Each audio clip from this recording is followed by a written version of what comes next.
shouted and cried and whirled his staff. On Thursdays, this boy appeared at the gate carrying on his head a basket loaded with cucumber or plantain. So now whenever this boy used to come and trouble this blind man, he used to feel upset and he used to start shouting for help because he's taking away his money. And Thursdays, what this boy, the village boy, used to do was he used to sell cucumbers or any other plantains. Every Thursday afternoon, it was a crisis in the blind man's life. Why was it a crisis? Let's see here. A seller of bright colored but doubtful perfumes with his wares mounted on a wheeled platform, a man who spread out cheap storybooks on a gunny sack, another man who carried colored ribbons on an elaborate frame. These were the people who usually gathered under the same arch.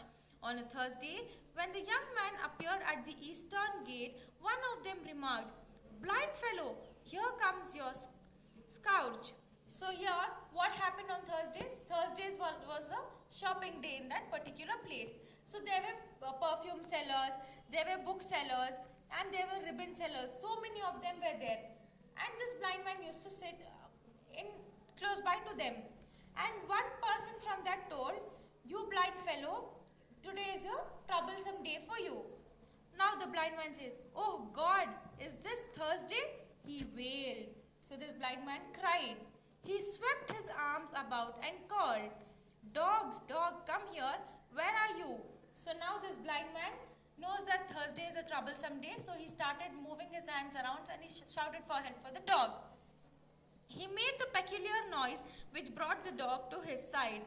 So the blind man shouted in such a way that the dog recognized and came to him. He stroked his head and muttered, "Don't let that little rascal." So now the blind man is telling, "Don't let that little rascal." At this very moment, the boy came up with a leer on his face. The blind man, still pretending you have no eyes, "If you are really blind, you should not know this either." He stopped, his hand moving towards the bowl.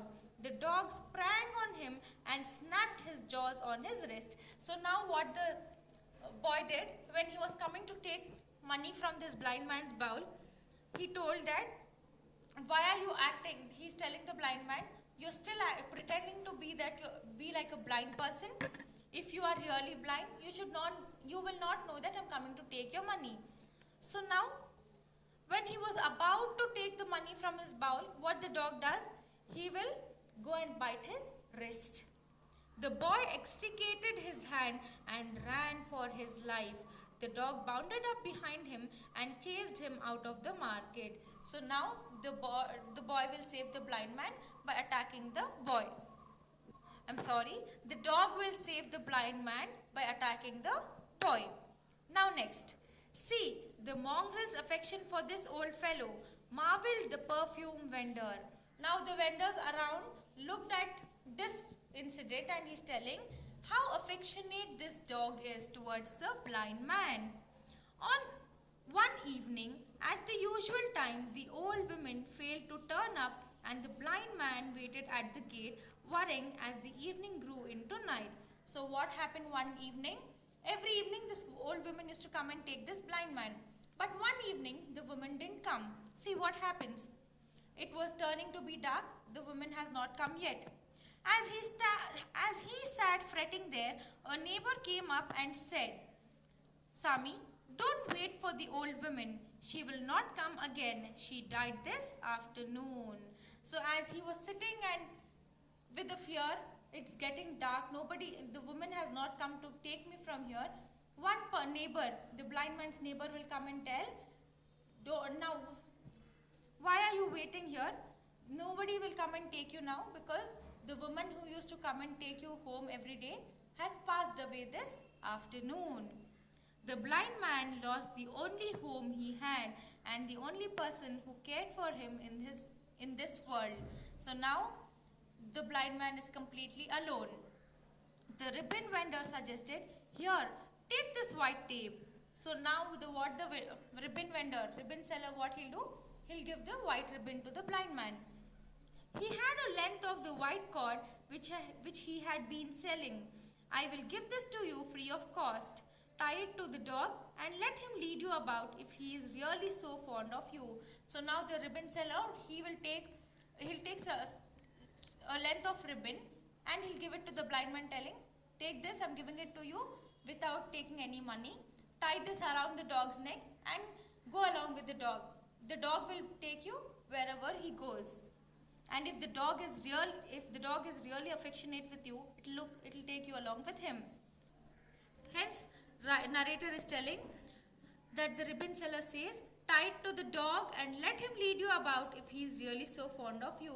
This means that the dog, if the blind man ties the ribbon to the dog, he will surely take the blind man home. Life for the dog took a new turn now.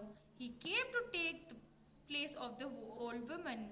So now, in place of the old woman, it is the dog who has to look after the blind man. He lost his freedom completely. Now the dog has lost his freedom. His world came to be circumscribed by the limits of the white cord which the ribbon vendor had spared. So now the dog's life has become very limited because he had to forget wholesale of his old life, all his old haunts. So now the dog had to forget all his old haunts and life. Whatever he's done before he could meet this blind man has to be forgotten. He simply had to stay on forever at the end of that string. Now the dog had to always wear that ribbon around his neck. When he saw other dogs, friends or foes, that is enemies, instinctively he sprang up, tugging the string, and this invariably earned him a kick from his master.